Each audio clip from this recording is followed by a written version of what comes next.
bathroom right now. And don't ask why, I just don't feel like getting up and going to my bedroom. Oh, we're here. I thought it'd take us back to the beginning for sure, but you know. I feel a faint chill in the air around him. My shock gradually fades. My God, we're only 30 seconds in. My shock gradually fades, replaced by a growing confusion from his words.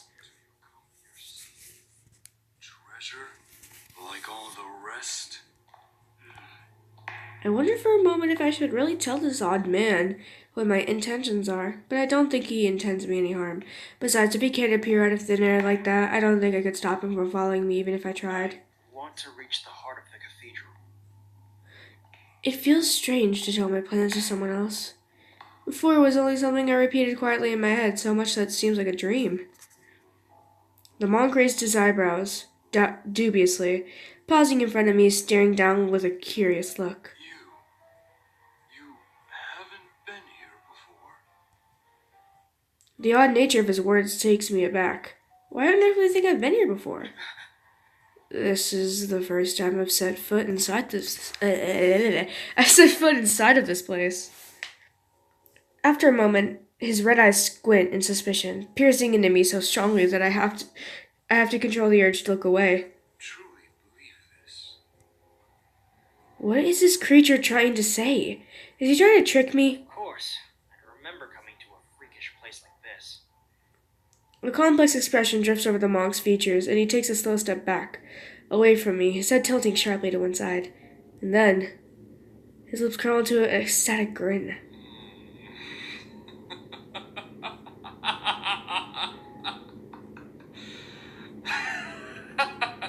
That laugh unsettles me.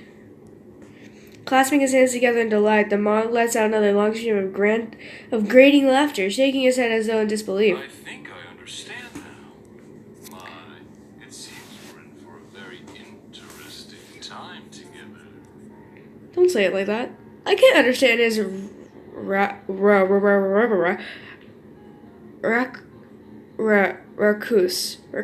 laughter. I think that's how you say it. Is he insane? If he's a spirit, maybe he's lost his wits wandering these halls. The way towards the heart is further in, further down. He points a long, pale finger towards a crack in the wall that opened just earlier. Press onwards, and I will come before you again. If you are what I suspect you to be. His confidence is so bewildering that I find myself at a loss for words. Slowly approaching me, the monk reaches out a hand towards my face. Before I chance to shrink back, his palm presses against my cheek. A frigid spark runs through me, and I reflexively swipe at his hand. But my hand passes through his flesh. It's as though only an illusion, but the sensation of his icy skin is very real. The cold, slippery feeling of his fingers tracing down my jaw, freezing me in place. My vision suddenly grows hazy, as if a dream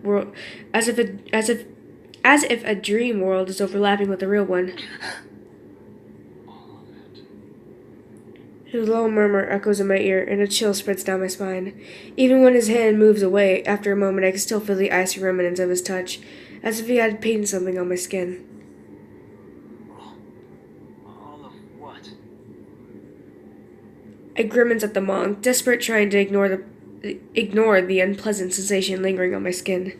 But he only offers me a cryptic smile in return, the translucent patches on his flesh glimmering. He turns away, muttering thoughtfully to himself. It seems I have a little research to do. But I'll return to you before long, little one, so don't fret. My hands curled into fists. What is this creature? And what does he know about me? Wait! What do you mean? What is it that you see? The desperation in my voice doesn't even make the monk bat an eye. Instead, he just looks up questioningly towards the ceiling, or maybe the heavens. Astute questions, but ones that can be answered later. Old men like me have to allocate their time wisely. You alright? What's up? Are you okay? I'm just what are you doing? I'm just sitting down on the floor. Why? I don't know. Are you alright? Yeah. Okay.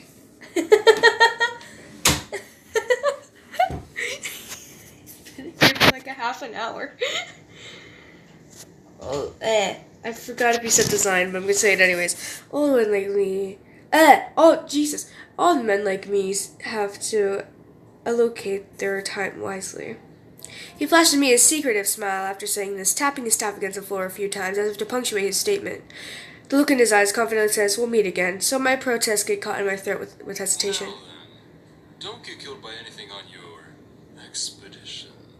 I wouldn't want my long-deserved fun to be cut short. Why does it sound so seductive? Stop. With these cryptic words, a soft red mist starts to curl around the monk's body. It envelops him from head to toe, twisting about the staff that he clutches to his chest.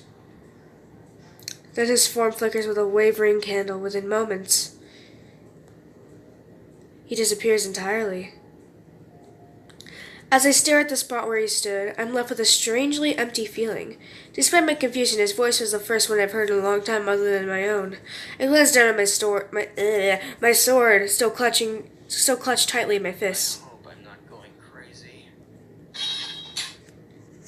I slide my sword back into the sheath and smooth my bangs from my forehead with a soft sigh. I should have expected this when I followed in my Uncle Gideon's footsteps. He'd always told me stories about the odd, fantastical things that happened to him when he was on his adventures. But I guess I never thought they would happen to me. This monk, can I trust him? His presence makes me feel uneasy, but at the same time, I don't think he's an enemy. But if there are other creatures like him that can turn ethereal at will, I have to be on my guard. For some reason, I feel a slight reluctant desire to see the monk again, if only to force him to answer all the questions I have. I doubt he'll help me, but I have to try. What he said about sensing something inside of me. I wonder what he could have meant. I definitely haven't been anywhere near this cathedral before, so he probably just mistook me for someone else. But I can't shake this uneasy feeling of apprehension that's forming in my stomach. The sensation of the monk's frigid fingers still lingers on my skin, reminding me of those words he said. All of it. I have no idea what he could have been talking about, but I guess it's the only way to learn more is just to press forward. Maybe I'll come across something that'll give me a hint, so that I'm not stuck in this state of cluelessness.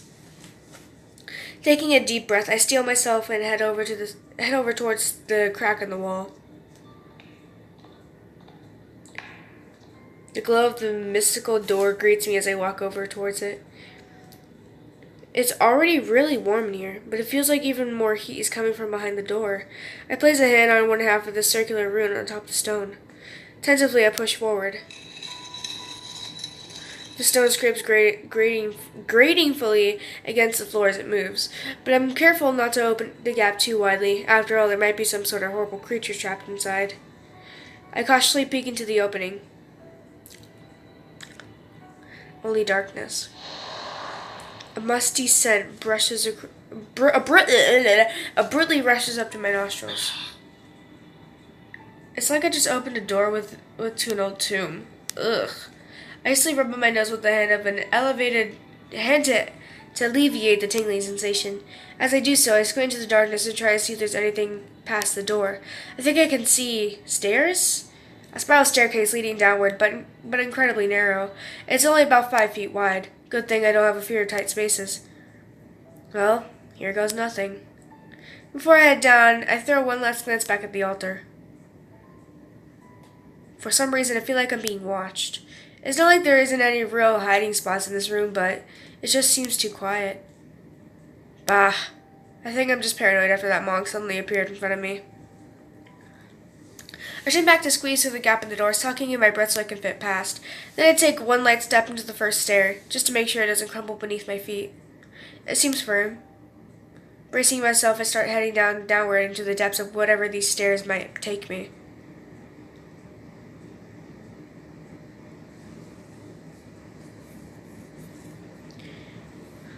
Dark.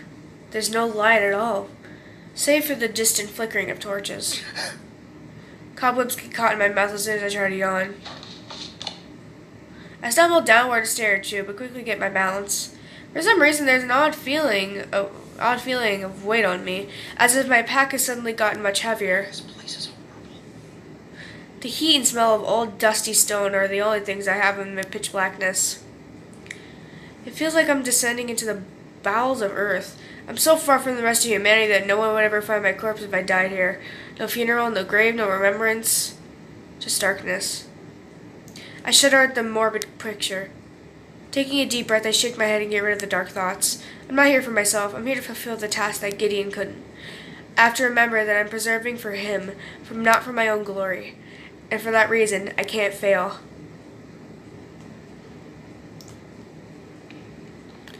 I get into the rhythm of taking the stairs two at a time, half jogging downward. The feeling of weight has left me, and now I'm making fast progress downwards. I've been descending for a while, but I think the staircase is starting to slope more steeply. I slow my pace so I don't tumble over head and heels and smash my head open. I step down a bit further, treading more carefully, and then the staircase abruptly ends. Before my face is a large, heavy set of doors, similar to the ones at entrance of the cathedral. In fact, the handles look so familiar that for a moment I wonder if I've somehow looped around to the beginning. But there's something different about these doors. What does it look so strange about them? They seem very odd. Old, as if they were standing here since the dawn of time. And like with many old structures, parts of the stone have been fallen away and crumbled, leaving chips and gaps in the door. But oddly enough, the holes are filled with some sort of gleaming, opaque film. Like many spiderwebs twisted into a single shimmering mass. Wait a second. I've seen these translucent patches before. The monk. He had the same old shimmering holes in his skin, filled with this strange white film. It's uncanny how similar they look. But how could they possibly be related? The monk and this door. Feeling compelled by my curiosity, I tentatively reach out a hand to touch one of the white spots. And a brute numbness shoots through me. A pulsing, tingling sensation that spreads from my fingertips throughout my body. It feels like someone just threw a handful of needles into my spine. But as soon as I yank back my hand, the overpowering sensation fades. What the hell? I roughly shake myself off, trying to get rid of those horrible feelings. What was that? I never felt anything like it before. I can strongly detect magic from the door, but it's not normal magic. It leaves lasting tingles down my spine, and I can feel all the hair on my body standing on end. There's something very wrong with this door. I really, really don't want to go through it, but I don't think there's any other way forward. Feeling cornered, I take a cautious step back, and here's a soft crunching sound at my feet. A note? A fancy silver twine is wrapped around a tight and perfect knot. It seems so out of place that immediately sparks my suspicion. I cautiously reach down to grab the note, but it seems to be a perfectly ordinary piece of parchment. I untied the twine from the note and smoothed it out. It's written in a very dignified hand with elegant swirls everywhere. I wonder who could have left a note in such a strange place. Let's see what it says. Whatever poor sods reading this, get out. I mean it. There's nothing but death beyond this door. Death and suffering and more death and things like that. Turn back while you can. I'll probably die while writing this note. If I hadn't brought ink with me, I'd use my own blood to write it. Good thing I had ink, though. Less messy. Really, though. Turn back. Don't suffer the same fate I have. There's little scribbles on the bottom where it looks like someone wrote their signature and hastily covered it over. After I reread the note a few times to process it fully, Is this a joke? Scowling, I ripped the note in half and tossed it to one side. Really, though, what kind of idiot would write something so ridiculous? As if a dying person would make quips about blood and ink. Besides, it brings writing materials with them on a place like this. Some sort of scholar? They'd make it sound like they were fatally wounded, but I see no blood anywhere. They definitely no bodies. Whatever. I tried to dismiss the note from my mind, but now an unsettling thought weighs me down. Could it be that someone recently came through here? Considering how my path was so far more or less free of trials, it seems possible. But that raises a new set of questions. Who came here before me? Are they still alive? Have they left already? Or are they still here? I thought I was alone in this place, but this note, it doesn't seem that old. I guess it's possible that's just an illusion or something, or perhaps time works differently here. But I guess there's nothing I can do about it right now, except keep moving forward. As much as I hate to touch this door again, gritting my teeth to reach out for the handle and throw all my weight into shoving the door open. The tingling sensation briefly jolts through my body, but I quickly stepped away from the door with the feeling subsides. It was incredibly dark inside the stairwell, so even the dim light from this room is a welcoming sight. I had to blink a little to readjust. I step idly past the threshold, trying to make out shapes in the flickering lights of torches on the walls. And then my foot hits something that moves. A hiss comes from beneath my feet. My whole body goes rigid. Slithering on the floor with its tail right beneath my boots is a massive snake. Its head is several feet away from me. The snake rises up to an intimidating height, staring at me with slitted yellow eyes. Its tongue flickers out like a flash of flame. I shoot a hand down and grasp my sword. My fingers scrape the pommel. No time to think, I have to. It lunges at me. I leap to the side before it strikes. My fingers finally grasp the pommel of my sword and drag it out from its sheath. The sound echoes hollowly through the room. I grasp the blade with both hands, raising it up and gritting my teeth. The snake's body twists eerily as its head moves closer. I point the tip of the ornamental blade at the beast with one hand, and raise my other hand, murmuring under my breath, "Concentrate." My dog is whining. Yes? Is there a problem? Yes, Pixie?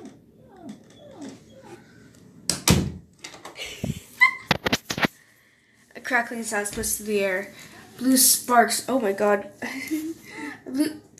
Blue sparks shine from the hilt of my sword, curling around the blade. They channel tips towards the tip, burning brighter and brighter each moment. The snake's eyes are fixed on me.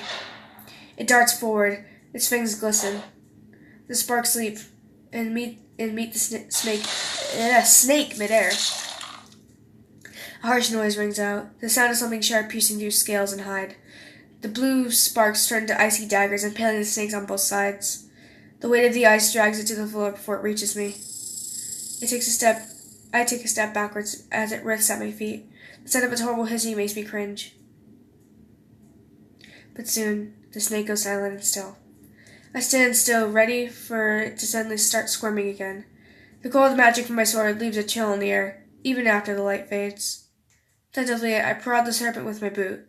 The life seems to have left its slitted golden eyes, those fangs. That thing could have possibly eaten me in one bite. When I take a closer look at it, I can see its scales are an odd shade of purple, and they gleam almost like gems. Or more than that, white patches spread all over its hide. I choose to take it as a coincidence, but these patches are becoming a little too strange to just ignore.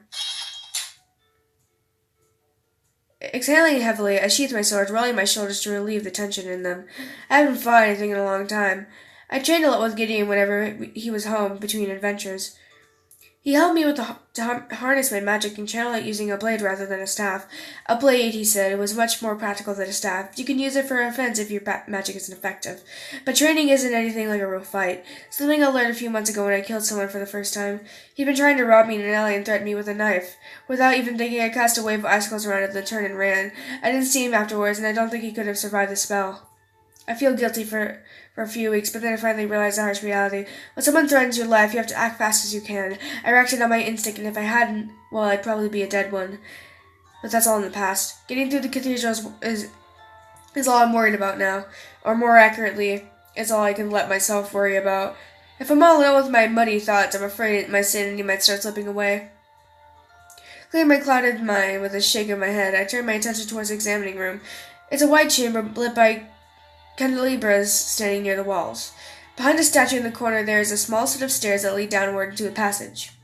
I cannot but sigh in relief. If it's not a dead one, it's not a dead end. I'm clinging to the hope that I don't run into any dead ends because, well, if I do, I'm as good as dead myself. I exhale a deep breath, calming my still racing heartbeat.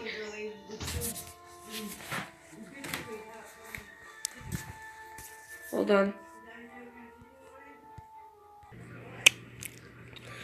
And we're back. Briefly glance over at the snake just to make sure it hasn't moved again or anything. Sorry. Its amethyst hide sticks out against the cold gray floor. The glow from the magical icy crystals sticking out from its scales make them gleam brightly. It's morbidly beautiful in a way. It's also very dead. Well, no point in lingering. I really don't want to stick around to see if there's more snakes like that one. I step around the statue and hurry towards the stairs.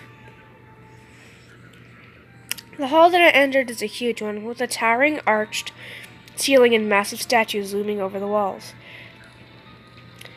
On the walls. The ethereal light from the wall-mounted torches flickering onto the statues, making them look like they are being consumed by a pale fire. Sorry, I've gum in my mouth. I'm gonna take it out. It feels so dark and empty in here that it makes my skin crawl.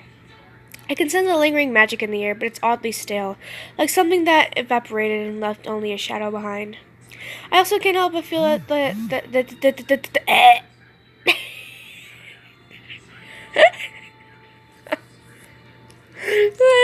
Showtime. Why? I can also feel like the statues are watching me with their cold marble eyes. Never responded yet. Sorry. Something about this place feels so twisted, as if everything here is a mockery of itself. Taking a deep breath, I start to move forward. An occasional cool rush of air brushes across my face as I walk. Could this massive hall lead into a cave or outside? How else could there possibly be a draft? The unnerving silence reminds me of something I've been trying to put out of my mind. The other person that could be here. Do they pass through this corridor too? That might explain why I feel so unnaturally empty. There was a bug. Sorry. My muddy thoughts only clear when I hear a crunch under my foot. My baby's alive! I'm sorry. I'm probably going to have to cut it here, guys. I'm sorry. Love you guys.